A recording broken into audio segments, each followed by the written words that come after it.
Here's a tip for you. There's a podcast out there with fans waiting to be your next customer. They tune in every week, they trust the host, and that host wants to talk about brands like yours in their own words to their audience. The problem is, you just haven't been introduced yet. We're Acast, where that introduction happens. As the world's largest podcast marketplace, we let you browse shows, see who's listening, and book host-read sponsorships or run your own ads all from one platform. Transparent pricing, real-time data, complete control. Start advertising on podcasts by visiting acast.com/advertise. Bonjour, ici Patrick Pierrat, éditeur d'InfoBref. Voici l'essentiel des nouvelles en ce mercredi 5 août. L'ancien PDG de la Chambre de commerce du Montréal métropolitain se lance en politique. Michel Leblanc se présentera pour le Parti libéral du Québec dans la circonscription de Marguerite-Bourgeoys à Montréal lors des élections générales d'octobre. L'annonce, qui a été confirmée par plusieurs médias, doit avoir lieu aujourd'hui. Leblanc avait quitté au printemps son poste de PDG après 16 ans à la tête de la Chambre de commerce du Montréal métropolitain. Le gouvernement fédéral a annoncé hier l'entrée en vigueur du registre des activités d'influence étrangères. Toute personne ou entité qui conclut une entente avec un acteur étranger en vue d'influencer un processus politique ou gouvernemental au Canada est désormais tenue d'y enregistrer cette entente dans un délai de 14 jours. Les contrevenants s'exposent à une amende pouvant atteindre 1 million de dollars. Le registre sera administré par un commissaire indépendant. Santé Canada autorise Moderna à tester un vaccin contre la maladie Ebola. L'entreprise de biotechnologie américaine Moderna va entamer un essai clinique de phase 1 pour évaluer son vaccin contre la souche du virus qui est à l'origine de l'éclosion qui a fait, depuis la mi-mai, plus de 1000 morts en République démocratique du Congo. Il n'existe pour l'instant aucun vaccin ni traitement contre cette souche. Pour rappel, la phase 1 d'essai d'un médicament vise à évaluer l'innocuité du vaccin et d'éventuels effets secondaires. Moderna devrait ensuite mener d'autres essais avant de pouvoir soumettre son vaccin à Santé Canada en vue d'une éventuelle homologation. Le cours de l'action de SpaceX a baissé malgré de bons premiers résultats publics.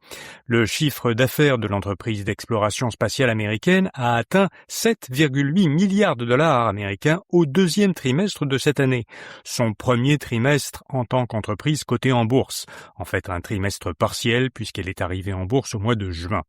Alors, 7,8 milliards de dollars américains, c'est presque 2 fois plus qu'au deuxième trimestre de l'an dernier. Ce résultat a été supérieur aux attentes des investisseurs. En parallèle aussi, la perte de l'entreprise a été moins importante que prévu. Mais pourtant, l'action de SpaceX a perdu 8% après la publication de ses résultats. L'entreprise a rapporté qu'elle avait fait des investissements records dans sa division d'intelligence artificielle qui demeure déficitaire et cela semble avoir fait peur à certains investisseurs. Telesat obtient un contrat de 2,3 milliards de dollars pour aider l'armée canadienne à communiquer dans l'Arctique. Telesat, qui est une entreprise d'Ottawa, doit envoyer en orbite des satellites qui fourniront un service de télécommunication dans l'Arctique aux forces armées canadiennes. Le contrat, d'une durée de 15 ans, vise à fournir à l'armée une connectivité sécurisée et souveraine. C'est le plus important contrat obtenu à ce jour par l'entreprise. Les satellites requis pour ce service seront assemblés à Montréal par MDA Space, une entreprise de la région de Toronto. Et puis, Wallow, ça s'écrit W-A-L-A-W, une jeune pousse montréalaise a reçu un financement en capital de risque de 1,5 million de dollars. La société compte utiliser les fonds pour accélérer la commercialisation de son logiciel d'intelligence artificielle qui gère les appels à des cliniques de santé paramédicales, comme celle de physiothérapie. La priorité, c'est de recruter de nouveaux talents pour entamer la commercialisation dans d'autres provinces, a expliqué à InfoBref Mark Obeid, cofondateur et PDG de Wallow. La croissance de l'entreprise suit déjà un bon rythme. Son PDG nous a dit que depuis le début de l'année, sa clientèle est passée de 40 à 70 cliniques, réparties dans 4 provinces canadiennes. L'entreprise compte avoir des clients dans toutes les provinces canadiennes d'ici la fin de l'année. Voilà, vous savez l'essentiel. Bonne journée et à demain matin. Here's a tip for you. There's a podcast out there with fans waiting to be your next customer.